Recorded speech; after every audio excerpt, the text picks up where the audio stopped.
สบายดีและสวัสดีเด้อพ่อแม่พี่น้องบ่ทุกคนวันนี้ก็มาการกบนี่พี่น้องเลยทีมงานเฮาแต่ละคนยังไปหาเลาะการกบการเทียบนะพี่น้องเนาะมามุกกะเมื่อยเลาะแล้วพี่น้องเลยได้กบอยู่ประมาณ10 ปลายตัวละมื้อนี้ว่าสิท่าฝนตกนะพี่น้องฝนมันคือสิบ่ตกมันออกล่ะเดือนมันออกมันดาวออกแล้วพี่น้องเลยยังไปกินข้าวยากข้าวนี่เป็นเวลา4 โมงเช้าแล้วพี่น้องทางก็คนยากเลยเกินเบิดเครื่องนี่มีเสื้อกันฝนกระเปียกเบิดทางในพี่น้องทางกันยะอะไรเอาเลยเอายะอะไรพี่น้องการหาอยู่หากินนะพี่น้องอยู่ห้องมาทุ่งไร่ทุ่งนาพี่น้องเดี๋ยวขวาเมื่อบ่มุกท่ายให้ทางให้เบิ่งนะพี่น้องลำบากแห้งพี่น้องเลยทางเมื่อกะที่ต้มติดโอ้เบิดไปจนมันได้เสียงเทียบห้องพี่น้องเสียงกบยังฮิตแนะนำจะเจ๊งนะพี่น้องเลย4 โมงแล้วเมื่อยพี่น้องหาอยู่หากินไม่ธรรมดาเพื่อเสด็จกบได้เสียตัวหนึ่งนะพี่น้องเนาะนี่กับทีมงานเขาบ้าบุญตาแล้วก็เบียร์แล้วก็น้องเคยบ้าบุญตาอะไรเนาะพี่น้องที่5 คนมาเดี๋ยวพี่น้องเลยก็น่าจะรับแล้วนะพี่น้องเนาะยังท่ามู่มากพี่น้องเลยเดี๋ยวถ้าเขาบ้าบุญตามาเลยโคมทีมงานอายุพ้นละข้างนั้นก็พอบ่บ้าบุญตาขึ้นมาเต็มคล่องยังบุญยอมอยู่ได้เนี่ยเอาไหมมีทั้งหน้าทั้งเสียงพี่น้องเอ้ยเบิ่งเนาะกบฮะเต็มข้องอ๋อตัวที่ลึกแทบมือนี่10 ปลายโลเลยโอ้วันนี้ก็เป็นของธรรมดาพี่น้องแต่ก็มาไปถ่ายคลิปด้วยพี่น้องเอ้ยนี่หางที่ถ่ายคลิปเอาเลยเนี่ยเป็น10 ปลายเองเลยเนี่ยเราก็ได้เลยจะผมไม่ฮอตลงจาก30เนี่ยจนนั้นเพิ่นได้29 ตัวเพิ่งวันนี้เพิ่นที่ได้จากตัวนะพี่น้องไปเองเลยไปแล้วไปไหมการหากบหาเขียดไม่เลยพี่น้องลำบากไม่อย่างอื่นหรอกแค่มาแต่หัวแรงหัดมันบ่ได้พี่น้องบ่ทันเขาอีก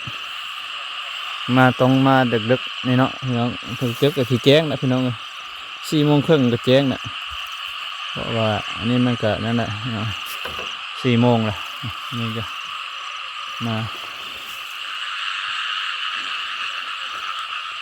ท่องแข่งเพื่อนกับเต็มแล้วแถวนี้เลยนี่เครียด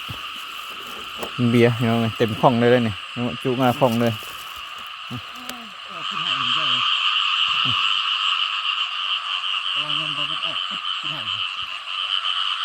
จุมาคล่องเลยทางนี้ไม่ธรรมดาถือว่าได้อยู่ใส่กันนี่มันเต็มคล่องแล้ววะเลือกตัวไปอยู่นี่กบเลือกฟองไม่ได้ตัวที่3รูดมันจะมันออกมันที่ไทยเลยไปมันห้องอยู่คันจบมันก็มีตัวใหญ่ๆกบใส่ก็ได้ทุกคนหยิบเปงมาเลยเนาะห่อจนปู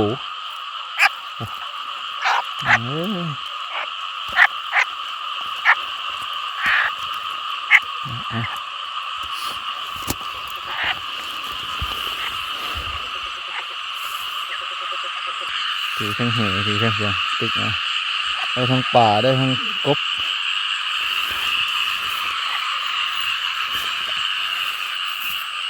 เพื่อจะได้กินกบกินเขียดตัวนึงธรรมดา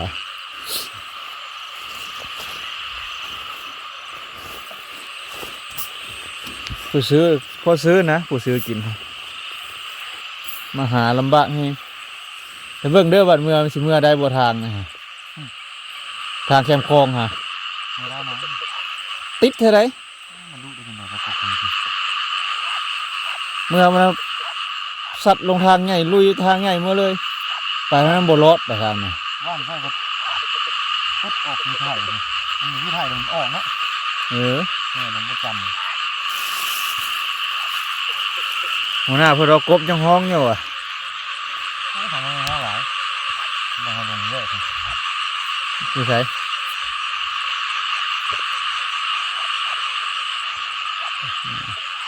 เมื่อวันพักผ่อนก่อนพาหัวหน้าเพิ่นมาก่อนจะไปทุ่งนั้น4 โมงเลย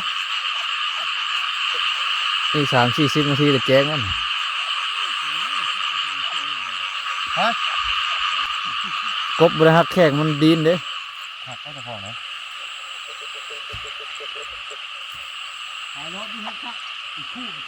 กบบริหักแข้งตุยไปเลยตุยไปคุโต เอาคือม้าซะ แดงกันตัวใหญ่ๆอ่ะ เอาคือมาละ แม่ไข่ทั้งนั้นเลยเนาะ ตัวแดง โอ้ ใหญ่ ทั้งนี้แห้งเต็กจนโจมมาถงปอโถ่ เก็บแล้วเก็บเอาเลยอ่ะโอ้โห ว่าไง นี่นะโอ้จะเกี่ยวแล้วก็เอาไปเกี่ยวเลยส่วนนี้นี่บะเข้มนะ ไม่ได้กบกบยังตื้มยังโต บ่มันห้องบริชนเลย เกือบเต็มทงเงี้ย โอ้ เอาทางได้นี่ เขียดเดืองใช่ไหมเด้โอ้งา มันจะได้ขีดเหลืองเลย มันล่ะ ร้ายบ่ฮะนะ ไปเก็บอีกคอแล้วก็เก็บเอา ก็ได้สอง บ่นี่ ก็ได้สองโต๊ะหมดเลย ขาดเลย โอ้ย3รุ่นแฮงมันมีขี้ไถแล้วเอามันยากกบอ่ะ เกี่ยอันนั้นกบบริหักแข้งหักขามันดีบอกโบปั๊บ ยากไปต่อบ่เนี่ย ไปได้ไหมอยู่ไปก่อน มันกบบ่ปุว่ะก็ดังปุครับแท้โอ้ยเหมือนขาดเลย ไป ได้ ทาง บ่ฮอดซาปลายตัวนี้ กบไปทางอื่น ตัวเดียวบ่เคยเชื่อสิลุงเบิ่ง นี่เครื่องข้องมันนี่ บ่ได้มันบ่ได้ซื้อกับเทียบลายครับ ลุยตะกบขายมันได้ลุยเขียด สายเครียดเขา บ่ดูเมื่อกี้ก็ได้เก้าตัวแล้วนี่ เงาหนึ่ง ตัวนี้ก็ไฟฮะบักใหญ่เลยโอ้ยเต็มกับลูดเลย เอาเลยเด้ เอาละวะมันมากันคุ้มกับไฟได้ยันน้ำนี่ โดดลงอันนั้นโดดลงมาหนอง ว่าเนี่ยมันจะเก็บอีกนะ เขียดกบเขีย ถ้า ด มันขึ้นมาอยู่มันอยู่ในหนองน้อยหนองน้ กันว่านเฮแล้วกับปลาเพิ่นเข้าตัวเมื่อกี้กูเฝ้างมพดปุดเอาเลย เขียดเหลืองเขียดแห้งไปแกมเหล้าพัก ำน่ะ เขียดเหลือง ตีนเสามันใช่ไหม Ừ. เนี่ยกูแซ่บโชว์หรือไอ้พวกซี่เลยวะ โอ้ยคะแนนตัวดูเก็บนะมาต้องหัวขั้นให้อันยะแล้วป่านนี้ หมดแล้วบ้านี้ ถ้ากันหูสิมากันเก็บ 4 โมงแล้วนี่4 โมงปลายนะ เอาแต่น้ำมีเกียดอ่ะ เอาแล้วเก็บเอาเลย เป็นอิ่มแล้วเป็นของพวกนั้นเลย สายคือแล้วมัดสายแล้วก็เนื้อนี่ไงคนนี้มัดนี่ เสียงกบเสียงเขียดวุ่นกบกับพวกกบหัวหน้าพวกเราเครียดกบยังห้องอยู่ว่ะแค่หมูเบิดแค่หมูเบิดมันบ่ยอมดอกกบแค่หมูเบิดมันบ่ย่าห้องดอกกบทำบ่มุกไปอยู่เลยพี่น้องเลยไปอยู่เด้อตุยแล้วตัวหนึงโอ้เครียดตุยไปเลยเครียดบ่มุกบ่ได้หักขากบพี่น้องเลยเครียดเลยตุยบ่คุดตัวเลยฮอดบ่10 ตัวแค่นี้น้องเนาะพอได้จะได้บะหมกพี่น้องเลยบะหมกเก็บตะกบเด้อบ่ได้กบเขียดนะเขียดนี่ตุยบ่เลยเขียดนะโหหมดนะ ตัวนี้เลือดตัวที่ตีไว้คือหอม เป็นถ่ายทำช่องยูทูบกันหน่อย ได้เหรอไฟเอาหัวห้องก็ได้ ตุยเบิดไปอีกแล้วยังบ่พอยังบ่เอาแจ้งแล้วนะมื้อนี้ ปลากันได้เหรอ ใครเนี่ยแจ้งก็ได้กบได้เขียดบ่อายเขาเมื่อบ่ได้กบได้เขียดละอายเขาเด้อ 11ครับ เป็นยิบถงเงียงเป็นขะ หมอนี่ เป็นเต็ม เก็บหน้า เช็ดดาเช็ดเอาอยู่ที่ไหนซะ หมอบอกทำเดียวนะคิดเก็บเรื่องนี้ให้ลูกกันมัน ไปโคตรนะฮะก็เป็นน้ำเชื่อก็เวลาพอใจแล้วเสียง ปกติแล้วนองฮะนองแล้วเฮาไปหันหลายไปมื้อนั้นจนว่า ก็บอกฮักเค้กมันหูอย่างไม่ต้องยิ่งสิ ตาเหืออยู่ไปมื้อนะฮะไปกับมุตาฮะ เด้งใหญ่เกียดจริง ตัวแม่ ตัวแม่บ่ ไข่เต็มท้องแล้วตัวเด็ก ตัวเองยัย เบิ่ง ดูน้ำใบตอง เบิ่งก็เต็มมาหยะแล้วฮะไข่ เสียงเลย เอาโหแกงกูแล้วเอากบมาแลกมาแต่กระดาษ กบแรกกับปูวะ เอาไพ่มาลิ้นเดียววะไพ่มาลิ้นเราโคเพียดเดียววะน้อยขจีเอาฮันเอาไพ่มาลิ้นเราโคเพียดเดียววะ แค่แม่นนั่งอยู่เทียงเลยคักกระรอกถึงมีไฟมานะ ไปคุณฮันเฮ้ยทำไงเฮ้ยไปพี่รับไปเป็นข้าว ส้นพอแล้วกูส้น เตียงเลยจะถึงนั่งเป็นข้างนี่เลยสุดยอดก่อนใส่ได้ทำนี่แหละ4 โลคงเยอะ2 โลกันก็โหนแล้วนี่กบล้วนๆแล้วกันก็ได้เลย เจ้าของก็กบลงเป็นอะไรแล้วตื่นสักตัวเป็นอะไรยอมง่ายๆได้สิน้องเลยนะเพิ่นได้ขายเพิ่นได้มือปลาส่วนนั้นได้ธรรมดาได้ขนาดนั้นนะ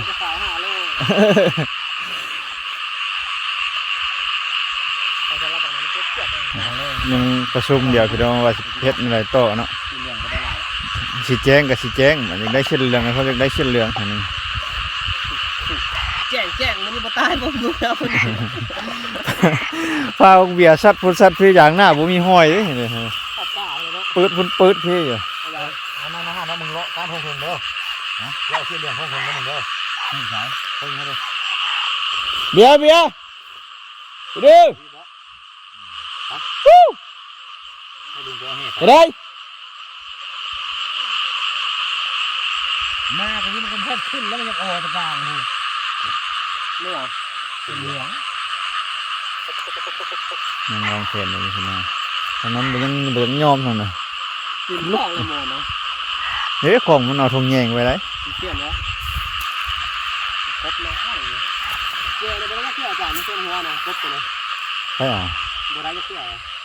ตาที่เห็นใช่แบบนี้แหละนี่มันสามเลย เบิ่งใหม่เนาะเบิ่งใหม่เนาะกบเนาะสายเอาเบิ่งสายคล้องก็โหนะคนหมานพี่น้องมันเนาะเป็ดเส้นสายคล้อง เลิกตัว หน้าเป็ด มันเป็นเหลืองงามได้เลยบ่เนาะ ตุยอันติ บ่อุ้ย มีฮอตตีน โอ้ยบ่ได้แม่นเนาะ เหลืองจะยิงมันติมันจังเหลือง บ่แล้วยิงบ่คือโตจ้ะเนาะนี่ตัวก็คือเหลืองงามเลยมันก็เลี้ยงเลย มือล่ะได้โผแป้งให้ได้จานคุดลงมึงเนาะ มันจะรุ่นนี้กบ ผมแม่ได้จัง คือกบน้อยชุดนี้กบน้อยสุดเลยชุดนั้นกบใหญ่ นะเป็นวางแผนเลยอยู่นี่ประมาณ30 นาทีแจ้ง ก็ง่ายเลยเนี่ย 4 โมงปลายจักปลายเท่าไหร่ สั่งน้ำเข้า บ่ได้แจ้งนะ เดี๋ยวแจ้งแล้วเดี๋ยวเยอะกุบกินแล้วมันก็โลการเกิดท่ากูไป อ๋อตัวที่มันเหลือข้องนั่นเดี๋ยวพี่น้องเอ้ย ที่กล้องที่สองเพิ่นจะมี ข้องที่1นี่ตัวที่2อ๋อไฟในข้องนึง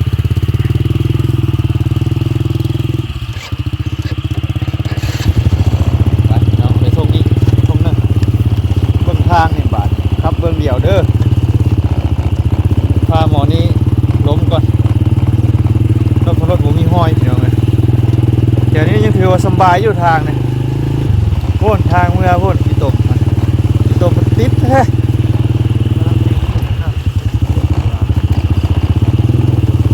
กำลังเพลินวะไปน้ำพวกนี้ผมต้องใช้เวลาโดดนะเพราะผมปรับดูนะ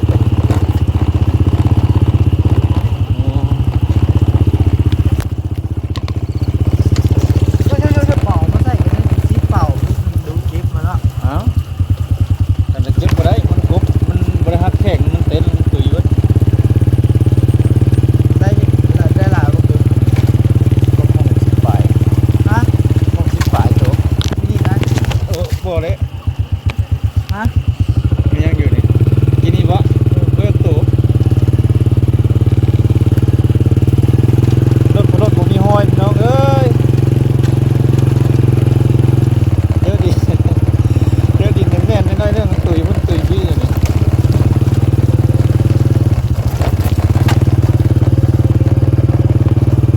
รถผมมีห้อยตัดเอาทั้งหลังเพราะทั้งหลัง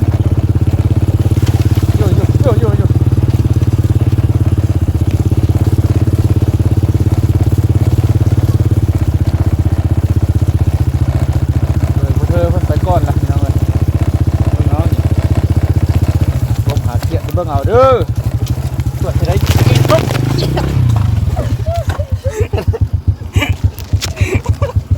นี่จะเบอร์ ขึ้นซีรีส์ว่าถ่ายซีรีส์ว่าแสดง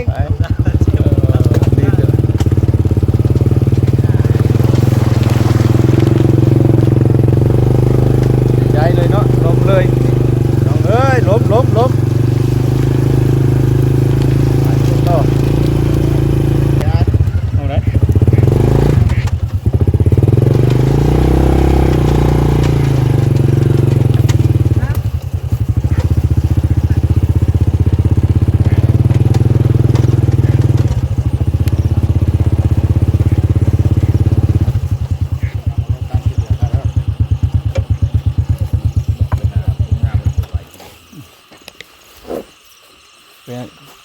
เป็นเดียว นี่กุ๊บตัวเดียว ตัวใหญ่นะ โอ้ เอาอยู่ใส่ ซื้อตัวเดียวดีเกินรู้ว่าได้ไปแล้ว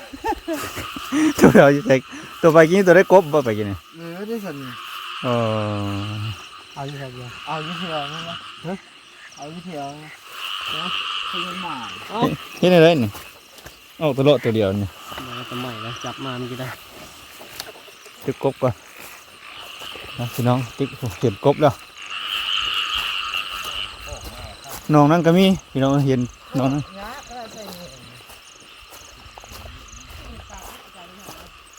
เห็นแล้วเห็นแต่มือมาพุ่นเห็นแต่มือมาพุ่นเอาเบียร์ติ๊กกบให้ตัวนี้มาจับนี่กบก็เลยเขียดน้องไปพี่น้องไปเอากบให้เรียกตัวระเบียบผม ไป10 โต นิดละ ตัวนี้แค่60ละ ไปกบ5 โต เดี๋ยวมันโค้งเลยได้พี่น้องอยู่นี่ฮะเดี๋ยวบางทีมันยังไม่บอกไปกระเด็นละจะลองซื้อบ รรยากาศโคตรดีเนาะเวลา4 โมงเนาะพี่น้องละ 4 โมงเช้าสบาย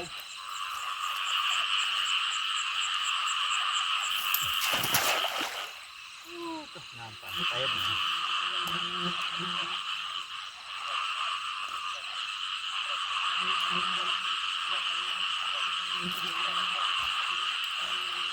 สามโยกพี่น้องมันหาที่อยู่แล้วบ่เนี่ยติ๊กเลย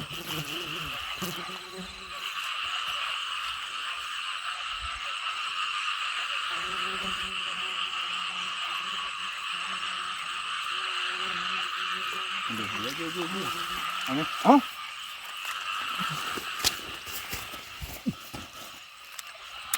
มาแล้วพี่น้องส่ง3 โตเนาะ นี่พี่น้องนี่ใช่ตัวหนึ่งก็ได้หลายที่เบี้ยพี่น้องจับเศษนั่นก่อนนี่มือกองก่อน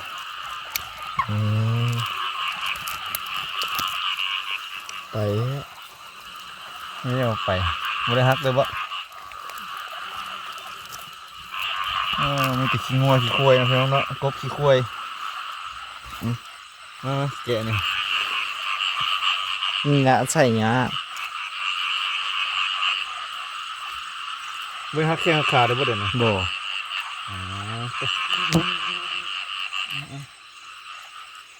เก็บโตกบอยู่นี่ ตัวหนึง เฮ้ยตัวนี้ ตัวหนึงกบน้อยอ่ะ กบน้อยกบแม่แล้วมันตัวน้อยพี่น้องเลย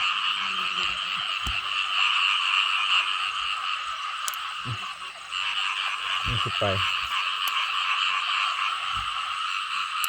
คือเห็นกบ2 ตัวได้ฮอด3 ตัวเอาใหม่ยังสิไปตื่มอยู่บ่นี่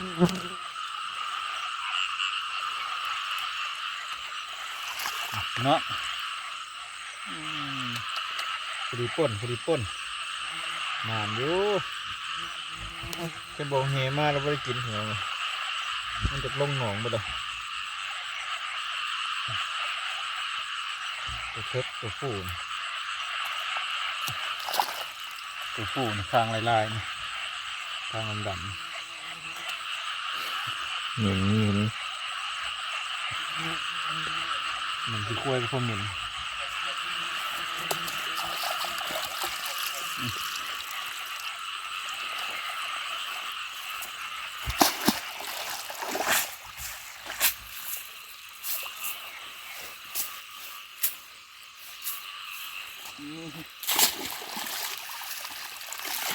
คุ้ยเหม็นมันยังมาอยู่นะนี่เคยบัน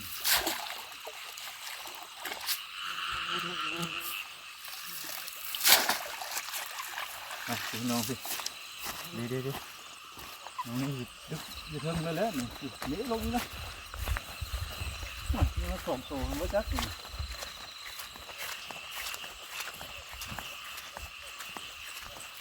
ที่หาเลยค่ะ โอ้เสียโคมอย่างนี้เดียวเอาวันนี้นี่ แล้วไหลมันลงนะ นี่เบิ่งเนาะนี่พี่น้องมันเริ่มโคมเดี๋ยวเลยได้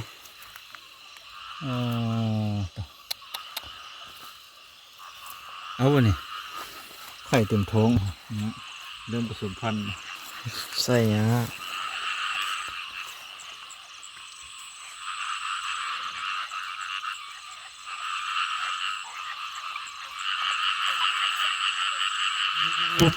ยับเลยแหละนี่เดียวมันจะขึ้นทางไหนบ้างมักขึ้นไปทางเก่านะ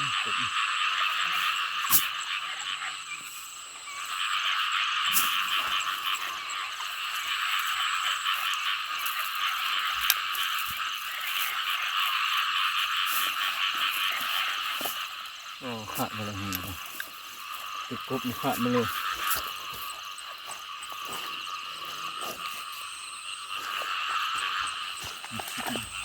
มันจะโตจะได้ก็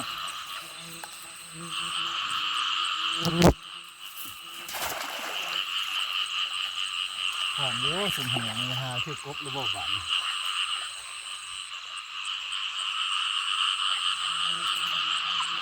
มันบ่ห้องมันขึ้นไปเลย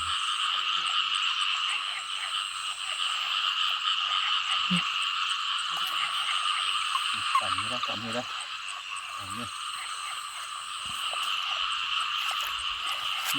โอ้ตัวใหญ่เท่ากูมามุกมาแท้ตัวนี้ตัวใหญ่แท้ป่า เอ้า ได้ป่า อ้าวได้ป่าพี่น้องกบอยู่ไสซะบ่มี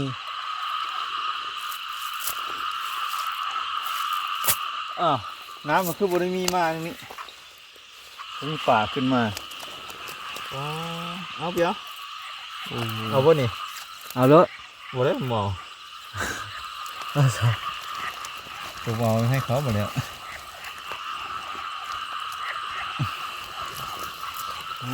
ที่ว่ากบตัวใหญ่แท้ว่ะหอยเต็มเลยเดี๋ยวมาอีกวันหนึ่งก่อนนี่ใช่ไหมพวกมันพักนึงบุตรนี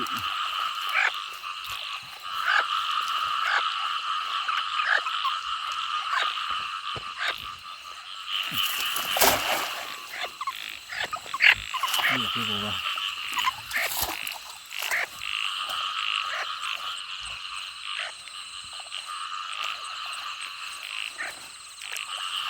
ไรเดียว เมื่อละบ่บ้านนี่ เออ อ๋ออยู่นี่ก็เมื่อแล้วเนาะ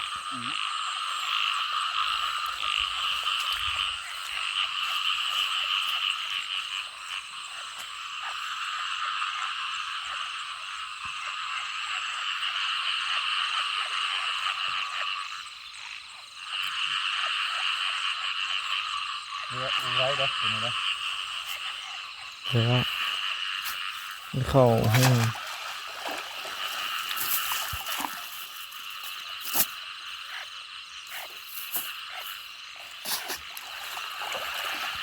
เขาจะลุก นะ พี่น้องไปตื่ม3 ตัวปลาอีกตัวหนึ่งเป็น4 ตัวเลาะเจ้าเขียดบาดเนี่ยนะ บ่มุกก็สิหานี่แหละพี่น้องเลาะไปเลาะมาแถวนี้ละเขาสิได้เครียดเนาะมาปีงอยากเข้าเนี่ยเมื่อพี่กินข้าวเช้าเลยพี่น้องกินข้าวแล้วก็สิไปเวียกเลยนะนี่พี่น้องเนาะบ่มุกก็ได้หลายเตอะ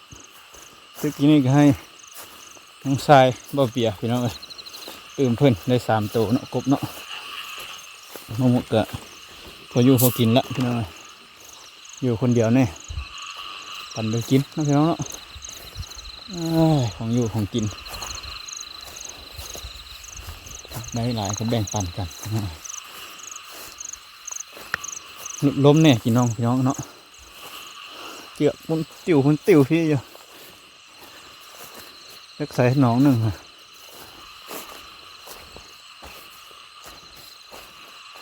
หนองนี้มันสงสัยมันย้ายไปพุ่นหน่อยเสียนี่แหละคือว่า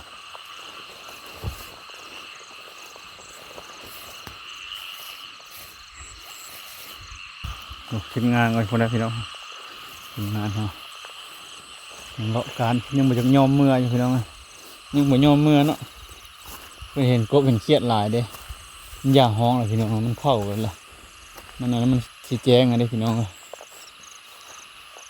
เสียได้เดี๋ยวเมื่อคืนนี้พี่น้องบ่มุกบ่ได้มาฝนตกแห้ง3 โมงครึ่งฝนตกนะพี่น้องเลยโอ้ยบ่มุกกำลังนอนม่วนเนาะมันสีแจงแหละพี่น้องย่าซาบ่มุกว่ะบ่ได้ก็ย่ามันบ่ได้กินก็ย่าเท่าเลยบ่มาพี่น้องเขียดนี่แต่เขียดผู้พี่น้องลงนะเขียดผู้บ่มุกก็บ่ได้จับเอาแล้วเขียดผู้ได้เอาแต่เขียดแม่เพิ่นเขียดเพิ่นฮักแข้งกบเพิ่นบ่ได้ฮักพี่น้องตุยจนเบิดเขียดนะโอ้ยเพื่อฮอนมื้ออื่นเน่าเบิดล่ะพี่น้องเมื่อสิได้ดังไผปิ้งกินข้าวเลยนะพี่น้องเนาะเราสิเก็บเขียดไปพักน้องอยู่แต่เห็นได้มันอันนั้นพี่น้องเห็นกบห้องแล้วแล่นน้ำกบก็ได้อยู่ได้พี่น้องก็ได้อยู่ยอมรับว่าได้อยู่มันก็จะเป็นเทื่อสุดท้ายเลยพี่น้องการกบปีนี้เนาะเพราะว่าฝนก็ตกแห้งน้ำก็ไหลเด้ตามท้องไร่ท้องนาแล้วก็ยังมีหญ้านี่พี่น้องสำคัญกันนี่หญ้านี่มันป่งละยาวเลยมันป่งหลายเลยมันบ่เห็นตัวกบตัวเขียดนะพี่น้องกบเขียดกันหน้ายังสิออกคือเก่าพี่น้องแต่ว่าซึ่งทีมงานมาหาอยู่หากินมันคือสิถอยแล้วเนาะพี่น้องบัดนี้เนาะเพราะว่าหญ้ามันก็ขึ้นหลายนะพี่น้องน้ำมันก็หลายต่อไปก็คือสิดำนาแล้วนะพี่น้องเนาะมันก็เลยคือสิบ่ได้มาละบัดนี้พี่น้องมีแต่พุ่นละลูกหัวพี่น้องบัดเบิ่งนะบึกบึนใส่การหาลูกหัวละบัดเบิ่งครั้งนะพี่น้องเนาะลูกหัวก็แซ่บคือกันลูกกบนะพี่น้องเนาะมันออกมาไข่เลยไข่บ่ละพี่น้องได้ตัวแม่ตัวใดกันมันท้องแวบบ่ละพี่น้องยังน้อยโตแค่บ่ไข่กันเนาะพี่น้องสิมันยังก็กบมีอยู่แต่มันบ่เห็นโคมเดียวน่าสิเมื่อคืนนี่พี่น้องมันคือออกมาโคมเดียวนะเสียดายเมื่อคืนพี่น้องเอ้ยเสียดายแห้งขึ้นมาคือสิได้หลายอยู่ได้พี่น้องคืนเนาะผมไม่ได้ถามเขาเจ้าว่าเขาเจ้าได้บ่เมื่อคืนบ่เห็นไผมาคือว่ามุกมาก็เบ้าบนตามันก็บ่มีไผมาเนาะพี่น้องเนาะก็ได้นะดังนั้นได้อยู่พี่น้องต่ออีกหมอนยังบ่ยอมมือได้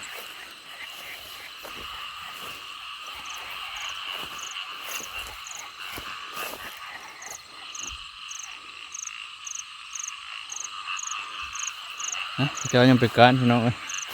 กบก็คือสิได้ทำนี่เราบ่มกบ่นั่นดอกบ่หาต่อดอกเนาะพี่น้องเมื่อยละอยากเข้าแน่พี่น้องเนาะนะจะขอบใจพี่น้อง FC บัดทุกคนเนาะที่เข้ามาติดตามคลิปของบ่มกในคลิปนี้เนาะพี่น้องติดตามรับชมคลิปบ่มกในคลิปนี้เนาะขอบใจหลายๆเด้อพี่น้องการหาอยู่หากินพี่น้องมาการกบการเขียดเบิ่งพี่น้องเสียงกบเสียงเขียดว่าม่วนเนาะมาหาแบบนี้ก็ม่วนหาแบบธรรมชาติเนาะพี่น้องกบบ่มกให้เบิ่งอีกทีนึง บางคนก็ถือหน้ามาพี่น้องถือแหบ่มกมื้อนี้ถือแหมาชุดก่อนกับบ่มกก็ถือแหมาคือกันพี่น้องแต่ว่าบ่มกบ่ได้ตึกให้บ่าวบุญตาตึกเนาะพี่น้องเนาะเพิ่นก็เลยได้โอ้29ตัวไปได้พี่น้องเอ้ยมาชุดก่อนเนาะบ่าวบุญตาบ่มกได้24ตัว24ตัวพี่น้องบ่มกบ่าวบุญตาได้29ตัวพี่น้องไปก่อนพี่น้องเอ้ยขอบใจหลายๆเด้อพี่น้องกลับก่อนเริ่มที่แจ้งแล้วพี่น้องเบิ่งซึ่งฟ้าก็ฮู้เนาะพี่น้องต้องพาเริ่มแจ้งออกแล้วพี่น้องซึ่งเฮาก็สิเมื่อละ